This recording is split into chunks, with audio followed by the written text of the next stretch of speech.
guys, அனைவருக்கும் மிகப்பெரிய வணக்கங்கள். என்னோட பெயர் ஐஸ்வர்யா ரெங்கன். நீங்க கான்ஃபிடென்ட்டா ஃப்ளூவென்ட்டா இங்கிலீஷ் பேசணும்னு ஆசைப்படுறீங்களா? உங்களுக்கு இங்கிலீஷ் பேசுவதற்கும் டூ வீலர் ஓட்டுவதற்கும் இருக்கக்கூடிய சிமிலாரிட்டிஸ் என்னன்னு தெரியுமா? நிறைய பேர் வந்து நம்மளுடைய க்ரஷை இம்ப்ரெஸ் பண்ணணும் அப்படின்றதுக்காக இல்லாட்டி வந்து நீங்க டெக்ஸ்ட் பண்ணும்போது கொஞ்சம் கான்ஃபிடென்ட்டாக இங்கிலீஷ்ல சில வார்த்தைகள் பயன்படுத்தணும் அப்படின்னு ஆசைப்படுவீங்க. இல்லை நீங்க ஃபர்ஸ்ட் டேட் ஒன்று போறீங்க, அந்த டேட்ல இம்ப்ரெஸ் பண்ணணும் அப்படின்னு நினைப்பீங்க. இல்ல ரொம்ப முக்கியமா ஒரு இன்டர்வியூக்கு போறேன், அங்க ஃபர்ஸ்ட் இம்ப்ரெஷன் ரொம்ப நல்லா இருக்கணும், பட் எப்படி நான் பேசணும்னு தெரியல அப்படின்னு நினைச்சீங்கன்னா உங்களுக்காகவே இந்த வீடியோல சில முக்கியமான பேசிக் பட் வெரி இம்பார்ட்டன்ட் டிப்ஸ் நான் ஷேர் பண்ண போகிறேன். இது போன்ற நிறைய முக்கியமான தலைப்புகளை நான் பேசிக்கொண்டே வருகிறோம் to improve your personality, your career and your life. So take a minute to subscribe to this channel and hit on the bell button. And ஆங்கிலம் பேசுவது பற்றி நிறைய வீடியோஸ் என்னோட பிளேலிஸ்ட்லயும் அவைலபிளாக இருக்கு. ஸோ நேரம் இருக்கும்பொழுது அதையும் ஃபர்ஸ்ட் நான் கேட்ட கொஸ்டினுக்கான ஆன்சர் என்ன? டூ வீலர் ஓட்டுவதற்கும் இங்கிலீஷ் படிச்சு பேசுவதற்கும் என்ன சிமிலாரிட்டி? நம்ம எல்லாம் சின்ன வயசுல வந்து சைக்கிள் ஓட்ட தான் ஆரம்பிச்சிருப்போம். அந்த சைக்கிள் ஓட்டும் பொழுது ஃபர்ஸ்ட் டைம் வந்து நம்மளுடைய அம்மா அப்பா வந்து நம்மள பின்னாடி புடிச்சிட்டு நம்மள எப்படியோ ஓட்ட வைப்பாங்க. ஃபர்ஸ்ட் டைம் கண்டிப்பா நம்ம கீழே விழுந்திருப்போம். நம்ம தனியா ஓட்டும் பொழுதும் அவ்வளவு கான்பிடன்ஸ் இருக்காது, நம்ம அவ்வளவு சந்தோஷமாலாம் நம்ம ஓட்டிருக்க மாட்டோம். அது ரொம்ப ஒரு பயமான ஒரு எக்ஸ்பீரியன்ஸா தான் இருக்கும். பட் ஒரு 4-5 டைம் வந்து அதை பிராக்டிஸ் செய்ய செய்ய நமக்கு வந்து அந்த பேலன்சிங் வீல்லாம் இந்த காலத்துல யூஸ் பண்றாங்க, அந்த மாதிரி பேலன்சிங் வீல்லாம் இல்லாம நம்மளுடைய எந்த எக்ஸ்டர்னல் சப்போர்ட்டும் இல்லாம நம்மளே ஜாலியா அந்த டூ வீலர் சைக்கிளையும் சரி டூ வீலரையும் நம்ம ஓட்டக்கூடிய ஒரு கான்பிடன்ஸ் வரும். பட் அது எப்படி வந்துச்சு? ஃபர்ஸ்ட் டைமே நமக்கு வரல. பிகாஸ் நம்ம கான்ஸ்டன்டாக பிராக்டிஸ் பண்ணோம். அதுல ஃபெயில் ஆனாலும் நம்ம அகெயின் அதை கன்சிஸ்டன்டா ட்ரை பண்ணோம் அப்படின்ற ஒரு சின்ன விஷயம்னாலதான் நம்மளால டூ வீலரும் சரி சைக்கிள் ஓட்டக்கூடிய மிகப்பெரிய பேசிக்கான ஸ்கில் தான். ஆனா நம்மளோட லைஃப்ல அது எவ்வளவு முக்கியமான ஒரு ஸ்கில்லாக மாறிடுச்சு. இப்போ நீங்க டூ வீலர் இல்லைன்னா நம்மளால எந்த இடத்துக்குமே போக முடியாது. டக்குனு ஒரு விஷயம் செய்யணும்னா நமக்கு ரொம்ப கஷ்டமாக இருக்கும். ஆனா இப்போ இங்கிலீஷ் படிக்கணும், இங்கிலீஷ் பேசணும், பெட்டராக கம்யூனிகேட் பண்ணணும் அப்படின்ற ஒரு ஸ்கில் நம்ம டெவலப் பண்ணணும் அப்படின்னு நினைக்கும் பொழுதே நம்ம மிஸ்டேக் பண்ணிட்டோம்னா அது எவ்வளவு பெரிய அசிங்கம் அப்படின்றதுனாலே நம்ம எந்த விஷயத்தையுமே பிராக்டிஸும் பண்ண மாட்டேங்கிறோம். அதை ஃபெயில் பண்ணவே நம்ம பயப்படுறோம். இப்போ ஃபர்ஸ்ட் எனக்கு தெரிஞ்ச 4 முக்கியமான பாயிண்ட்ஸ் நீங்க பெட்டராக கம்யூனிகேட் பண்ண என்ன அப்படின்னு பார்க்கலாம். ஃபர்ஸ்ட் பாயிண்ட் வந்து ரீடிங். அது எப்படி நம்ம படிக்கலாம் அப்படின்னா, நீங்க வந்து ஒரு நியூஸ் பேப்பர் படிக்கணும் இல்ல புக் படிக்கணும் அப்படின்றதுலாம் வந்து ரொம்ப கஷ்டமான ஆப்ஷனா ஆயிடுச்சு இப்ப எல்லாருக்கும். எத்தனை பேர் நம்ம வீட்டுல நியூஸ் பேப்பர் வாங்குறோன்னே நமக்கு தெரியாது. ஸோ பெஸ்ட் ஆப்ஷன் நம்மளுடைய மொபைல் போன்ல நம்ம பார்க்கக்கூடிய இன்ஃபர்மேஷன் எல்லாமே வந்து இங்கிலீஷ்ல இருக்கும் பொழுது அது ஒரு மீமாக இருக்கலாம், இல்லாட்டி நீங்க ஃபேஸ்புக்ல போடக்கூடிய போஸ்டாக இருக்கலாம், இல்ல ஸ்னாப் சாட்ல அனுப்பக்கூடிய மெசேஜாக இருக்கலாம், இல்ல இன்ஸ்டாகிராம்ல உங்க ஃப்ரெண்டு கூட டெக்ஸ்ட் பண்ணும்போது எந்த விஷயமாக இருந்தாலும் நீங்க படிக்கக்கூடியதும் ரீட் பண்ணக்கூடியதும் ஆங்கிலத்தில் இருக்கும் பொழுது நீங்க எந்த மாதிரி யூஸ் பயன்படுத்துறீங்க, என்னென்ன சென்ஸ்ல டென்சஸ்ல வந்து மிஸ்டேக் பண்றீங்க அப்படின்ற பேசிக் கிராமரும் உங்களுக்கு வந்து புரியும். உங்களுக்கு எப்படி கரெக்டா யூஸ் பண்ணணும் அப்படின்றதும் தெரியும். நீங்கள் பிஏ பிஎஸ்சி பிஇ படிச்சிருக்கீங்க, ஐடி இண்டஸ்ட்ரிக்குள்ளே என்ன கோர்ஸ் படித்தா நான் வரலாம் அப்படின்னு கேட்டிங்கன்னா டெஃபினட்டாக கிரேட் லேர்னிங் கரியர் அகாடமியோடைய full stack software development program உங்களுக்கு ஒரு கிரேட் பிகினர் கோர்ஸாக இருக்கும். இந்த ப்ரோக்ராம் மூலியமாக 7 கேரண்டீட் பிளேஸ்மெண்ட் ஆப்பர்ச்சுனிட்டிஸ் உங்களுக்கு அவைலபிளாக இருக்குது. டெஃபினட்டாக நம்ம எல்லாருக்குமே எப்படி நம்ம அந்த காசை கட்டுவோம் அப்படின்றது தான் கவலையாக இருக்கும். ஸோ நம்மளுடைய ஆடியன்ஸ்க்காகவே ஸ்பெசிஃபிக்காக ஸ்காலர்ஷிப் ஆப்பர்ச்சுனிட்டிஸ் நமக்கு வழங்குறாங்க. ஸோ இதற்கான லிங்க் டிஸ்கிரிப்ஷனில் அவைலபிளாக இருக்குது. இந்த ப்ரோக்ராம் இண்டஸ்ட்ரி அலைன்டு ப்ரோக்ராம்னால நீங்கள் ஒரு ஐடி வேலைக்கு போகும்பொழுது அவங்க எதிர்பார்க்கக்கூடிய ஸ்கில்ஸ்லாம் உங்களுக்கு சொல்லிக் கொடுப்பாங்க. என்னென்ன ஸ்கில்ஸ் என்ன சிலபஸ் அப்படின்னு எக்ஸாக்டாக தெரிந்து கொள்ள இந்த லிங்க்ல நான் பார்க்குற மாதிரி நீங்களும் அந்த வெப்சைட்டை செக் பண்ணி ஒவ்வொரு சிலபஸ் என்னென்ன டாபிக் அப்படின்ற என்டையர் டீட்டெயில்ஸும் இதில் டெஃபினட்டாக நீங்கள் பார்க்கலாம்.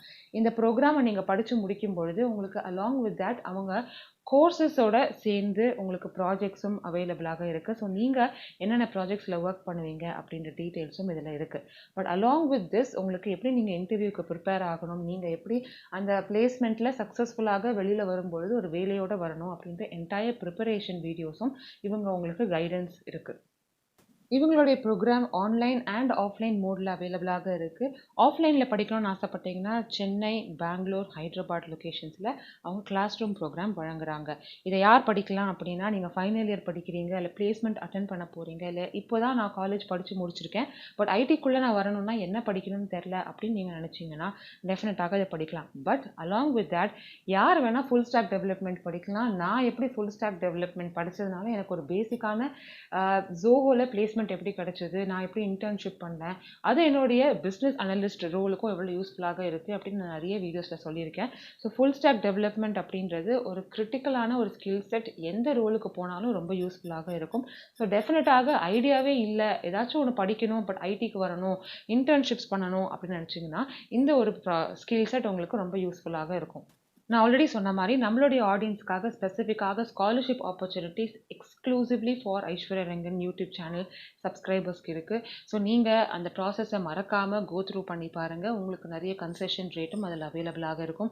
இந்த வெப்சைட்டோடைய லிங்க், ஸ்காலர்ஷிப் லிங்க் எல்லாமே என்னுடைய டிஸ்கிரிப்ஷன்லேயும் சரி கமெண்ட்ஸ்லேயும் அவைலபிளாக இருக்கும். அதை கோ த்ரூ பண்ணிவிட்டு உங்களுக்கு எவ்வளோ கம்ஃபர்டபுளாக இருக்குது, நீங்கள் அதை வச்சு உங்களுடைய கரியரை எப்படி பிளான் பண்ணலான்ற எல்லா அனாலிசிஸும் பண்ணி முடிச்சுட்டு உங்களுக்கு கம்ஃபர்டபுளாக இருந்தால் டெஃபினட்டாக இந்த கோர்ஸுக்கு நீங்கள் அப்ளை பண்ணலாம். பாட்காஸ்ட் ஆர் ஆடியோ, நீங்கள் வீடியோஸ் எது நீங்கள் கேட்டாலுமே அது இங்கிலீஷில் கேட்கும்பொழுது அவங்களுடைய ப்ரொனன்சியேஷன் எப்படி இருக்குது, அவங்க புதுசாக என்ன வேர்ட்ஸை எப்படி பயன்படுத்துகிறாங்க, என்னென்ன சொற்கள் தினசரி லாங்குவேஜில் பயன்படுத்தக்கூடிய சில வேர்ட்ஸ்லாம் டெய்லி யூஸே பண்ண முடியாது, அந்த யூசேஜ் எப்படி இருக்குது, அது எங்கே பயன்படுத்தணும், அது என்ன மாதிரி எக்ஸ்பிரஸ் பண்ணணும், டென்ஸ் அண்ட் சென்டென்ஸ் ஃபார்மேஷன்லாம் எப்படி இருக்குது அப்படின்லாம் தெரிந்து கொள்ளணும் அப்படின்னா பாட்காஸ்ட் போன்ற சில மீடியம்ஸ்லாம் நீங்கள் யூஸ் பண்ணலாம். ஸோ என்ன மாதிரி நான் நார்மலாக தான் கேட்பேன், நான் ஸ்டாண்டப் வீடியோஸ்லாம் பார்ப்பேன். அப்படி இல்லைன்னா பாட்காஸ்ட்ல ஸ்டாண்டப் காமெடியை கேட்பேன். நார்மலாக நம்ம ஒர்க் பண்ணும்பொழுது அந்த மாதிரி நான் சப்ஸ்டியூட் பண்ணிப்பேன்.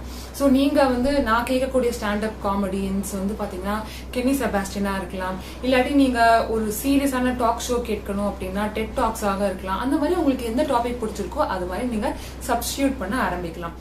மூணாவது ஒரு விஷயம் என்ன தெரியுமா, எழுதுவது. நான் ஆல்ரெடி சொன்னேன், நம்மளுடைய எல்லா சென்சஸையும் பயன்படுத்தும் பொழுது நமக்கு அதோடைய கிராஸ்பிங் டெண்டன்சி இன்னும் பெட்டராக இருக்கும். இப்போ மூணாவது எழுதக்கூடிய ஒரு விஷயம். நம்ம டெய்லி எத்தனை பேர் பேனாலாம் நோட் புக்ல வச்சு நம்ம எழுதுறோம் அப்படின்றதுலாம் தெரியல. அதுக்கான நெசசிட்டியும் நமக்குலாம் இப்போ கிடையாது. பட் நான் இப்போ போய் என்னத்தை எழுத போறேன் அப்படின்னு நீங்க கேட்பீங்க. Very good question. அதனால நான் ஃபாலோ பண்ணக்கூடிய மெத்தட் நான் சொல்றேன், மேபி உங்களுக்கு அது யூஸ் ஆகும். தூங்குவதற்கு முன்பு எத்தனை பேர் நீங்க என்னுடைய கிராட்டிடியூட் பத்தி இல்ல மேனிஃபெஸ்டேஷன் மெத்தட்ஸ்லாம் ட்ரை பண்ணீங்கன்னு தெரியல. பட் நான் ஃபாலோ பண்ணக்கூடிய ஒரு மெத்தட் தூங்குவதற்கு முன்பு நான் என்னென்ன விஷயங்களுக்கு கிரேட்ஃபுல்லாக இருக்கேன், என்னுடைய சில மேனிஃபெஸ்டேஷன் மெத்தட்ஸ் எல்லாம் நான் தூங்குவதற்கு முன்பு பிராக்டிஸ் பண்ணுவேன். ஸோ உங்களுக்கு தூங்குவதற்கு முன்பு நீங்க ஒரு 10 மினிட்ஸ் உங்களுடைய டைரியிலயோ உங்களுடைய நோட் புக்லயோ ஏதாச்சும் ஒண்ணு உங்களோட லைஃப்ல என்ன நடந்துச்சு, யாரை மீட் பண்ணீங்க, என்ன இன்ட்ரெஸ்டிங்காக நடந்துச்சு அப்படின்னு சில விஷயங்கள் எழுதலாம். இல்ல உங்க கிராட்டிடியூட் பிராக்டிஸை நீங்க எழுதலாம். உங்களுக்கு என்னென்ன ஆம்பிஷன் இருக்கு, அதை எப்படி அச்சீவ் பண்ண போறீங்க அப்படின்ற பேசிக்கான கோல் செட்டிங் எது வேணா எழுதலாம். பட் லாஸ்ட் ரொம்ப முக்கியமான ஒரு விஷயம் தெரியுமா, இங்கிலீஷ்ல பேசுவது. பிகாஸ் அதுக்காக தான் நம்ம இந்த எல்லா வீடியோவும் நம்ம பார்க்கிறோம், இங்கிலீஷ்ல எப்படி கான்பிடென்ட்டாக பேசணும் அப்படின்றது. பட் இது பிராக்டிஸ் நம்ம டெய்லி பண்ணல அப்படின்னா டெஃபினட்டாக நமக்கு பேச வராது. பட் நான் யார்கிட்ட போய் டெய்லி பேச முடியும்? என்னை சுத்தி இருக்கக்கூடிய நபர்கள் எல்லாருமே தமிழ் தான் பேசுறாங்க. அவங்களுக்கும் அவ்வளவு நல்லா இங்கிலீஷ் பேச வரல அப்படின்றதுனாலதான் எனக்கும் பேச வராம கஷ்டமாக இருக்கு. அப்ப நான் இங்கிலீஷ் பேசக்கூடிய ஒரு நபரை கண்டுபிடிச்சு அவங்கள ஃப்ரெண்டு பிடிச்சு அந்த ஆப்பை ட்ரை பண்ணி இந்த வீடியோவை பார்த்து நான் யார்கிட்ட போய் பிராக்டிஸ் பண்ண முடியும் அப்படின்றதுதான் எல்லாருக்கும் இருக்கக்கூடிய ரொம்ப கஷ்டமான ஒரு விஷயம். அதுக்காக நான் சொல்லக்கூடிய ஒரு ஈஸியான சொல்யூஷன் என்ன தெரியுமா, நம்ம டெய்லி ஒரு டாபிக் எடுத்து பேசணும் அப்படின்னா அது ரொம்ப வியர்டான ஒரு விஷயம் தான். ஏன்னா நான் இது சஜஸ்ட் பண்ணியிருக்கேன், பட் இது டெய்லி நம்மளால பண்ண முடியுமான்னு பாத்தீங்கன்னா கஷ்டம் தான். இந்த டாபிக்கை பத்தி நம்ம டெய்லி பேசலாம், எந்த டாபிக்கை பத்தி பேசணும், கண்ணாடி முன்னாடி 10 நிமிஷம் பேசணும், இதை ரெக்கார்ட் பண்ணணும் அப்படின்லாம் சொல்லும்பொழுது எதை பத்தி பேசணும்னு நமக்கு தெரியாது. ஸோ நான் இப்ப என்ன ஃபாலோ பண்றேன் அப்படின்னா, உங்களுக்கு நீங்க டேட்டுக்கு போறீங்கன்னா டெஃபினட்டாக உங்ககிட்ட சில பேசிக்கான கொஸ்டின்ஸ் கேட்பாங்க. So what do you do, how is your life, what does your family do, where do you stay, how is your health, how is work அப்படின்னு சில பேசிக்கான கொஸ்டின்ஸ் எல்லாம் கேட்பாங்க. நீங்களும் அவங்கள திரும்பி சில கொஸ்டின்ஸ் எல்லாம் கேட்பீங்க. how is your work, what do you do in your free time அப்படின்னு சில பேசிக்கான கொஸ்டின்ஸ் எல்லாம் கேட்பீங்களா. அப்ப அந்த மாதிரி கொஸ்டின்ஸ் எல்லாம் எப்படி பதில் சொல்லணும்னு சொன்னீங்க இப்ப பிராக்டிஸ் பண்ணி வச்சுக்கலாம். ஸோ இதுக்கெல்லாம் பெருசா நீங்க பேராகிராஃப்லாம் ஒன்று பேச மாட்டீங்க, சின்ன 2-3 சென்டென்சஸ் தான். அதே மாதிரி நீங்க இன்டர்வியூ அட்டென்ட் பண்றீங்க அப்படின்னா டெஃபினட்டாக tell me about yourself, why are you applying to this organization, what is your experience, where do you see yourself in 5 years. அப்புறம் அந்த மாதிரி பேசிக்கான சில கொஸ்டின்ஸ் எல்லாம் டெஃபினட்டாக கேட்பாங்க. வேற வழியே கிடையாது, இதுதான் கேட்டாகணும். ஸோ நீங்க இந்த மாதிரி கொஸ்டின்ஸுக்கும் நீங்க பேசிக்காக ஆன்சர் ப்ரிப்பேர் பண்ணிட்டு அதை நீங்க கான்பிடென்ட்டா சொல்லும் பொழுது உங்களுக்கு நீங்க புதுசு அப்படின்னு நீங்க கஷ்டப்பட்டு பிராக்டிஸ் பண்ணிருக்கீங்க அப்படின்றதெல்லாம் எதுவுமே தெரியாம ஃபர்ஸ்ட் இம்ப்ரெஷன் ரொம்ப சூப்பராக இருக்கும். ஸோ ஆங்கிலம் பிராக்டிஸ் பண்ணணும் அப்படின்றதுலாம் ரொம்ப கஷ்டமான டாபிக்ஸ் எல்லாம் நம்ம ப்ரிப்பேர் பண்ணணும்னு அவசியமே இல்லை. டெய்லி லைஃப்ல நம்ம என்ன பேச போறோமோ அதை நீங்க கொஞ்சம் முன்னாடியே பிளான் பண்ணி இந்த மாதிரி சினாரியோஸ் எல்லாம் வரும் அப்படின்னு நம்ம தெரிந்து கொண்டு நீங்க வந்து ப்ரிப்பேர் பண்ணலாம். சோ நீங்க இந்த வீடியோ இது வரைக்கும் பார்த்திருந்தீங்கன்னா வெரி வெரி குட். உங்களுக்கு இந்த 4 பாயிண்ட்ஸ் ரொம்ப யூஸ்ஃபுல்லாக இருந்திருக்கும் அப்படின்னு நினைக்கிறேன். அடுத்த வீடியோல நான் இப்ப சொன்ன மாதிரி வெரி வெரி குட்டுக்கு பதிலா அந்த வெரியை பயன்படுத்தாம எப்படி நீங்க அடுத்த வாட்டி உங்களுடைய சென்டென்சஸை இம்ப்ரூவ் பண்ணி நீங்க பேசலாம் அப்படின்ற ஒரு முக்கியமான வீடியோ நான் போட போகிறேன். So two subscribe to this channel. உங்களுக்கு இந்த வீடியோ பிடிச்சிருந்தா மறக்காம கமெண்ட்ஸ்ல போடுங்க. அடுத்த என்ன தலைப்புகள்ல வீடியோ வேணும் அப்படின்றது மறக்காம கீழே கமெண்ட்ஸ்ல போடுங்க. Until I meet you all in another brand new video, take care, stay safe, bye bye and happy reading மக்களே.